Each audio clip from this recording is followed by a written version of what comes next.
you come for more answers? There is little more left to give. If my suspicions are correct, perhaps the damage the Jedi Council did was not as permanent as they thought. It is not an easy thing to cut one off from the Force. What did you believe? That you suddenly lost your connection with the Force without reason? Such a thing has been done before, when Jedi have pronounced sentence on their own and exiled them as they did you. It is possible that such a thing can be undone. Still, even so, the chances of the Jedi undoing such a thing for a traitor is a slim thing at best, assuming they yet live. Our link may have had other consequences. Perhaps you can hear the Force again, distantly, through me. If so, then there is hope. I may be able to teach you, train you to feel the Force again. We are a sad pair, you and I, to defend the galaxy against such a thing. I offer to train you to become strong again, to know the ways of the Force, and to hear the Force sing within you as it once did. These Sith, they seek the death of all Jedi, as have all the Sith, since the Jedi Order was first split. The Jedi Civil War is not the first one of its kind. Thousands of years ago, the Jedi had another civil war that split the Order. It was a terrible thing. A faction among the Jedi abandoned the teachings of the Order, following their own path. They waged war on their fellow Jedi, a war that raged across the galaxy. But these fallen Jedi were cast out, defeated, and they retreated to worlds in the Outer Rim. Over time, they took on the mantle of the Lords of the Sith, but in their hearts they never forgot the Jedi. The hatred for the Jedi Order burns in their veins like fire and echoes in their teachings. Revan tasted it, as Malak did. They are different from Malak in that they are concerned only with the destruction of the Jedi. For them, it is all that matters, all that ever mattered. It is a different war these Sith wage, a thing of silence and shadow. They strike from the darkness, hiding from the face of the galaxy until all Jedi are exterminated. After all the Jedi are gone, then the galaxy is theirs, no matter whether the Sith or the Republic rules. It is the dark side that shall reign, unchecked. I believe them to be the result of special teachings. Their apparent weakness against you is evidence of this. Those Sith assassins can sense their prey through the Force. It is like a hunger. They feed and grow stronger when they are near Force sensitives. The stronger their prey is in the Force, the deadlier they become.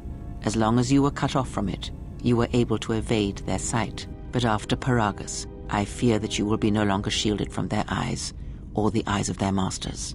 The stronger you grow, the more will come. Much has happened in the galaxy in your absence, and since the defeat of the Mandalorians at Malachor 5, it is a tale you already know well.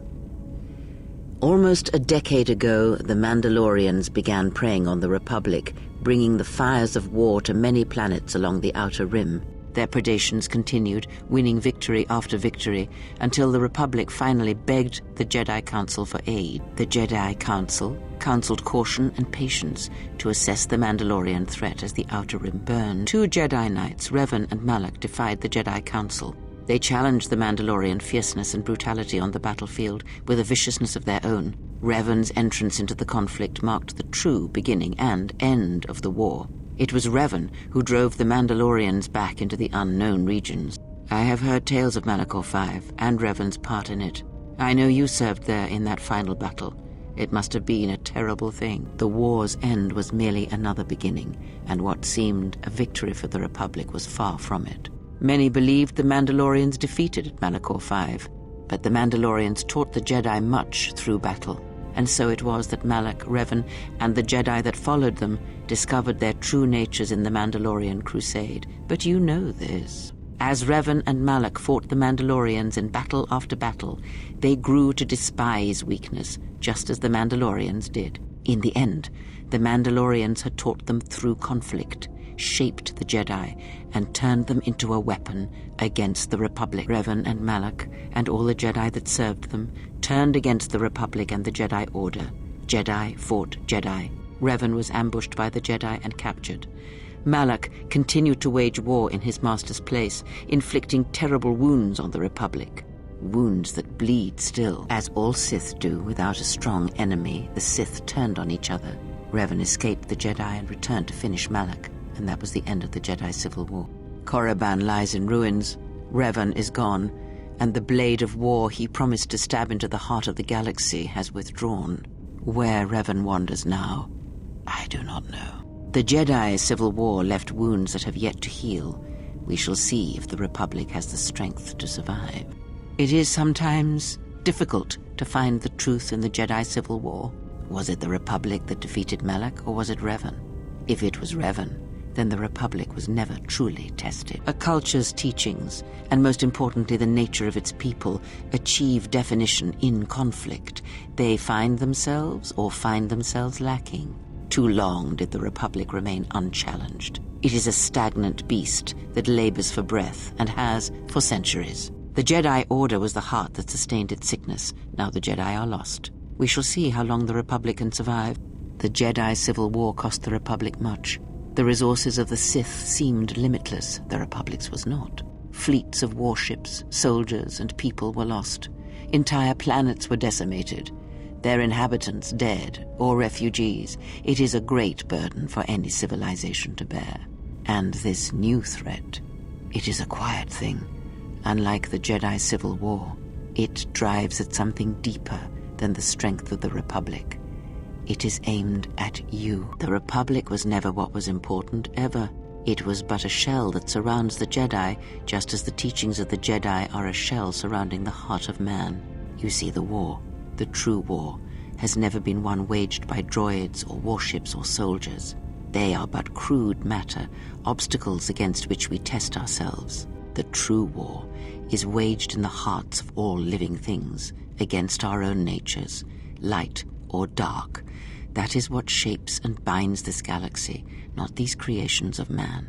You are the battleground, and if you fall, the death of the Republic will be such a quiet thing, a whisper, that shall herald the darkness to come. The Sith struck more swiftly than I thought, and they will not stop until they have you in their grasp.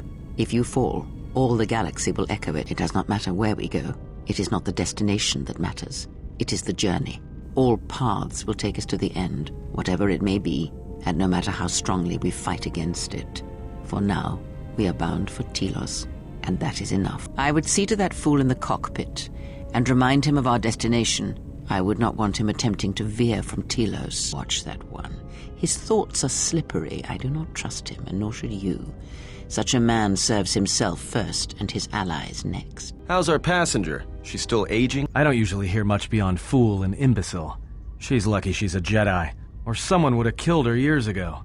I mean, how old do you think she is? She may have been good-looking once, but it takes some hard living to make creases like that. Hey, I just got out of prison. If we had a decent navicomputer, trust me, we'd be dropping out of hyperspace into the Nar Shaddaa Red Sector right now.